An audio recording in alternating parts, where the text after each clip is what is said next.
Welcome to the Leo. YCP Tirumala లడ్డూలో చేసినటువంటి మహాపాపం మొత్తం కూడా ఈ రోజు హిందువులనైతే కదిలించింది. నిన్న మొన్నటి వరకు అసలు అది నెయ్యే కాదు, ఏదో ఆవు గడ్డి తినకుండా సరైన పోషకాహారాలు లేకపోతే ఇచ్చే పాలలో అలాంటి పదార్థాలే ఉంటాయి తప్ప అది నెయ్యి కాకుండా పోదు అని చెప్పిన జగన్మోహన్ రెడ్డి కట్టుకథలన్నీ కూడా ఈ రోజు పటాపంచలయ్యాయి. 2019 నుంచి 24 వరకు దాదాపుగా 60 లక్షల లీటర్ల నేతితో 20 కోట్ల లడ్డూలు చేశారు. విచిత్రం ఏంటంటే లడ్డు అనేదాన్ని స్వచ్ఛమైన పాలతో తీసినటువంటి వెన్నతో చేసినటువంటి నెయ్యితో చేయాలి. కానీ ఒక్క చుక్క పాలు లేకుండా 0% మిల్క్ ఫ్యాట్తో పూర్తిగా 100% కెమికల్స్తో తయారు చేసినటువంటి ఒక పదార్థంతో నెయ్యిని తయారు చేసి 100% కల్తీ చేశారు. గతంలో అందరూ ఏమనుకున్నారంటే నెయ్యిలో ఏదైనా కొద్ది కల్తీ జరిగి ఉంటుంది, అంటే ఒక 50-60% నెయ్యి ఉండి ఉంటుంది, 30-40% ఏమన్నా కల్తీ జరిగి ఉంటుందని అందరూ భావించారు. కానీ 100% కల్తీ అని చెప్పి నిన్న సిట్టు చెప్పిన తర్వాత అందరూ జగన్మోహన్ రెడ్డి అసహించుకునే పరిస్థితి. ఒక రకంగా జగన్మోహన్ రెడ్డి కూడా తన తప్పును అంగీకరించాడా అంటే ఎస్ అవుననే సమాధానం వస్తుంది. ఎందుకంటే సిట్ రిపోర్ట్ వచ్చి దాదాపుగా 5-6 రోజులు అవుతున్నా ఇప్పటి వరకు జగన్మోహన్ రెడ్డి ఆ రిపోర్టు మీద ఒక మాట మాట్లాడాల. జగన్మోహన్ రెడ్డి మాట్లాడలేదు. కీలక ఆరోపణలు అంటే కిక్ బ్యాక్స్ తీసుకున్నాడు అని ఆరోపణలు ఎదుర్కొంటున్నటువంటి వైవి సుబ్బారెడ్డి మాట్లాడలేదు. అలాగే మాజీ టీటీడీ చైర్మన్గా ఉన్నటువంటి భూమాన కరుణాకర్ రెడ్డి మాట్లాడలేదు. ఎందుకని మాట్లాడలేదు వీళ్ళందరూ? నిన్న జగన్మోహన్ రెడ్డి ప్రెస్ మీట్ పెట్టాడు. జనసేన ఎమ్మెల్యే గురించి మాట్లాడటం కోసం జగన్మోహన్ రెడ్డి ప్రెస్ మీట్ పెట్టాడు. కానీ టీటీడీ లడ్డు గురించి ఒక్క మాట కూడా జగన్మోహన్ రెడ్డి మాట్లాడలేకపోయాడు. ఆ ధైర్యం కూడా చేయలేకపోయాడు. ఎందుకనంటే జరిగిన మహాపాపం అందరికీ తెలిసిపోయింది. జగన్మోహన్ రెడ్డి ఇప్పుడు దాని గురించి మాట్లాడితే అది మరింత రచ్చగా మారుతుంది. ఎందుకంటే జగన్ ఏం మాట్లాడతాడు? అది నెయ్యి అని మాట్లాడతాడా? అందులో నెయ్యి ఉందా? ఏమంటాడు? జంతు కొవ్వు లేదని చెప్పారు కదా అని మాత్రమే అనగలడు. కానీ జంతు కొవ్వు లేదని 100% కూడా చెప్పలా. కెమికల్స్తో తయారు చేశారు. ఎలా తయారు చేశారు? ఈస్టర్ అనే కెమికల్ ఎలా వచ్చింది?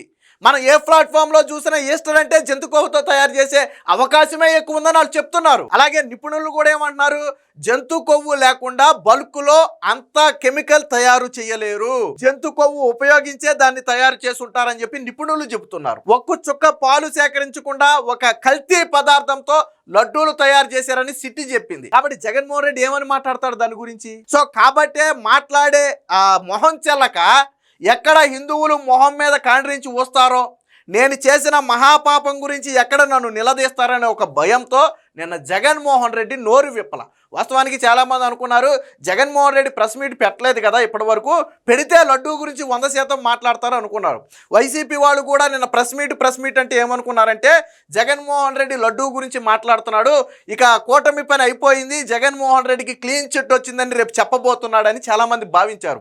విచిత్రం ఏంటంటే లడ్డూ అనే పదాన్ని నిన్న జగన్మోహన్ రెడ్డి ఎత్తుకునే ధైర్యం చేయకపోవటం. అది కూడా ఓపెన్ ప్రెస్ మీట్ ఏం కాదు. నిన్న మాట్లాడింది కూడా ఓపెన్ ప్రెస్ మీట్ ఏం కాదు. ఏదో మీటింగ్ సందర్భంగా ఏదో మాట్లాడినట్టుగా ఉన్నాడు. అంటే అందరు మీడియా కూడా వెళ్ళి ప్రశ్నలు అడిగా. సాధారణంగా మీడియాని అలౌ చేస్తే 100కు 100% మొదట అడిగే ప్రశ్న లడ్డూలో సిట్ రిపోర్ట్ మీద మీ అభిప్రాయం ఏంటని 100% అడుగుతారు. ఇలా కూటమి మీరు కల్తీ చేశారని ప్రచారం చేస్తుంది, సిట్ రిపోర్టు 100% అది నెయ్యి కాదు అని ఇచ్చింది, సో దీని మీద మీ స్పందన ఏంటని అడుగుతారు. కాబట్టే జగన్మోహన్ రెడ్డి జర్నలిస్ట్ ఎవరిని కూడా రానివ్వడు. తనకు కావాల్సిన మీడియా లేదా తన మీడియా మాత్రమే అక్కడ ఉంటుంది. అక్కడ ప్రశ్నలు అడగడానికి అవకాశం ఉండదు. సాధారణంగా ఏదైనా ప్రెస్ మీట్ అంటే మాట్లాడాల్సింది మాట్లాడిన తర్వాత విలేకరులు అడిగే ప్రశ్నలకు సమాధానాలు చెప్పాలి. కానీ ఇక్కడ జగన్మోహన్ రెడ్డి ఆ ధైర్యం కూడా చేయరా. ఎందుకు నిన్న లడ్డూ గురించి తెరపలా? సరే జగన్మోహన్ రెడ్డిని పక్కన పెడదాం. వైవి సుబ్బారెడ్డి కదా ప్రధాన ఆరోపణలు ఎదుర్కొంటున్నటువంటి వ్యక్తి. వైవి సుబ్బారెడ్డి కదా, వైవి సుబ్బారెడ్డి పిఏ చిన్నప్పన్నే కదా కేజీకి 25 రూపాయలు లంచం డిమాండ్ చేసేయడానికి సిట్టు చెప్పింది. మరి వైవి సుబ్బారెడ్డి ఎందుకు మాట్లాడాలా? అలాగే చీమ చిటుక్కుమంటే, తిరుమలలో చీమ చిటుక్కుమంటే మీడియా ముందుకు వచ్చే భూమాన కరుణాకర్ రెడ్డి ఎందుకు మీడియా ముందుకు రాలా? సిట్ రిపోర్ట్ వచ్చి 4-5 రోజులు అయిపోయింది కదా, మరి ఎందుకు వీళ్ళందరూ మీడియా ముందుకు రాలేదు అంటే ఎవరు మీడియా ముందుకు వచ్చినా వాళ్ళని అడిగేది ఒకటే, మీరు దేంతో తయారు చేశారు? నేతితో చేశారా? లేదు. మరి దేంతో చేశారు? 100% కెమికల్స్తో తయారు చేసినటువంటి ఒక కృత్రిమ పదార్థంతో తయారు చేశారు. దాన్ని ఎవరైనా యాక్సెప్ట్ చేస్తాడా? స్వామివారు లడ్డూని దేంతో తయారు చేయాలి? దేంతో చేయాలి? విచిత్రం ఏంటంటే ప్రొక్యూర్మెంట్ జనరల్ మేనేజర్ అయినటువంటి సుబ్రహ్మణ్యం కూడా ఏం చెప్పాడు గతంలో సిటీ విచారణలో?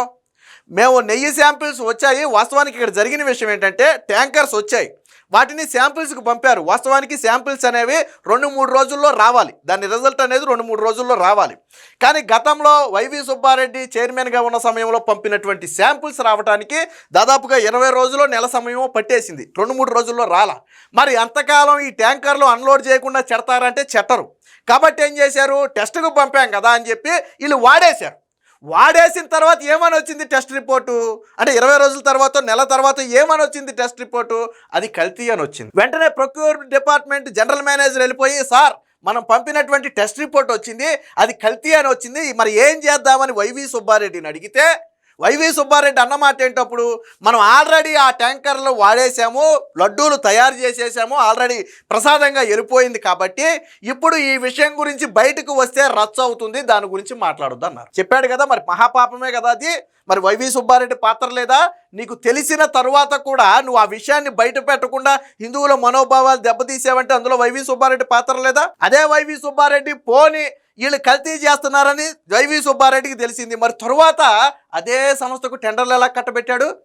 ఒకసారి వాళ్ళు చేసింది తప్పు అని తెలిసినప్పుడు నువ్వు వాళ్ళని పక్కన పెట్టకుండా ఎందుకు మళ్ళీ వాళ్ళకే టెండర్లు కట్టబెట్టు? అంటే ఇందులో వైవి సుబ్బారెడ్డి పాత్ర ఏమీ లేదా? అలాగే వైవి సుబ్బారెడ్డిని సిట్ అధికారులు మీ బ్యాంక్ స్టేట్మెంట్స్ కావాలి అని అడిగితే నేను ఇవ్వను అని చెప్పి హైకోర్టుకో సుప్రీంకోర్టుకో వెళ్ళాడు. వైవి సుబ్బారెడ్డి ఎందుకు ఇవ్వడు బ్యాంక్ స్టేట్మెంట్స్?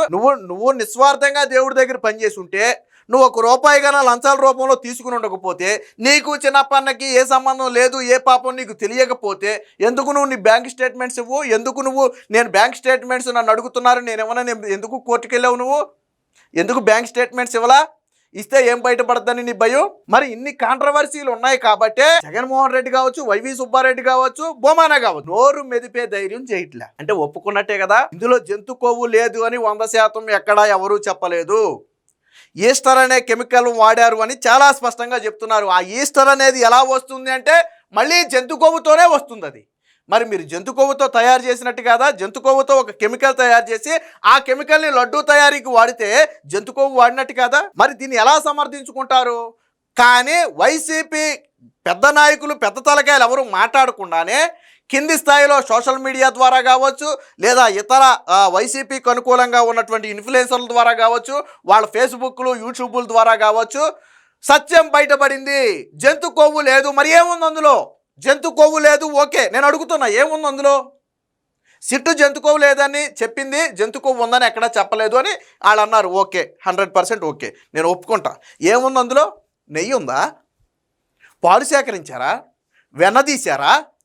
స్వచ్ఛమైన నెయ్యితో లడ్డూ చేశారా? పోనీ నెయ్యి ఎంత పర్సెంట్ ఉంది? పోనీ 0.01% అన్న నెయ్యి ఉందా అందులో? 0.01% అయినా నెయ్యి ఉందా? 0% మిల్క్ ఫ్యాట్ అంటే అసలు ఒక్క పాల చుక్క సేకరించకుండా నెయ్యి తయారు చేశారు. మరి ఎలా సమర్థించుకుంటారా దాన్ని? అంటే జంతు కొవ్వు లేదనేది మాత్రమే వాళ్ళు చెప్తున్నారు, జంతు కొవ్వు ఉందని ఎక్కడే చెప్పలా సిట్టు.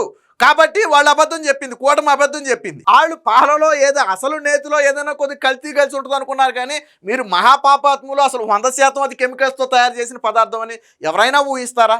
ఈ సిట్ రిపోర్ట్ రాకముందు ఎవడైనా సరే 100% అది నెయ్యి కాదని ఎవరైనా అనుకున్నారా? ఎవరూ అనుకోలా. నెయ్యిలోనే కొద్దిగా ఏదైనా కల్తీ కలిసి ఉంటుంది, అందరూ అనుకున్నది అదే. ఇప్పుడు 60-70% నేతిలో 10% కలిస్తే కలిసి ఉండొచ్చు, అందరూ భావించింది అది. కానీ అసలు 100% కల్తీనే. నెయ్యి ఎక్కడుంది అందులో? కాబట్టే నిన్న జగన్మోహన్ రెడ్డికి ధైర్యం చాలా. సిట్ రిపోర్టు గురించి మాట్లాడే ధైర్యం కానీ, కల్తీ లడ్డూ గురించి మాట్లాడే ధైర్యం కానీ నిన్న జగన్మోహన్ రెడ్డికి చాలలేదు. అంటే పరోక్షంగా జగన్మోహన్ రెడ్డికి విషయం అర్థమైంది, హిందువులు మొత్తం కూడా చీకొడుతున్నారు, మనం చేసింది ఒక మహాపాపం, ఆ మహాపాపం ఈరోజు సిట్ రూపంలో బయటపడింది. ఒక కల్తీ పదార్థంతో మనం లడ్డూలు చేసి ప్రజలకు పంచాము, ప్రసాదంగా పంచాము అనే విషయం బాహ్య ప్రపంచానికి తెలిసిపోయింది. ఇప్పుడు తల ఎలా ఎత్తుకోవాలి అనే ఒక దీనితో జగన్మోహన్ రెడ్డి నిన్న దాని గురించి మాట్లాడాల. లేకపోతే ఇష్యూ వచ్చిన 24 గంటల గడవక ముందే మొన్న సాయంత్రం వచ్చినట్టుంది. ఏది జనసేన ఆ issue, MLA issue, railway Koduru MLA issue మొన్న సాయంత్రం నాకు తెలిసి 5-6 గంటల సమయంలో వచ్చినటువంటి ఇష్యూ బయటికి. నిన్న జగన్మోహన్ రెడ్డి మధ్యాహ్నానికే ప్రెస్ మీట్ పెట్టేసి మాట్లాడేస్తున్నాడు కదా.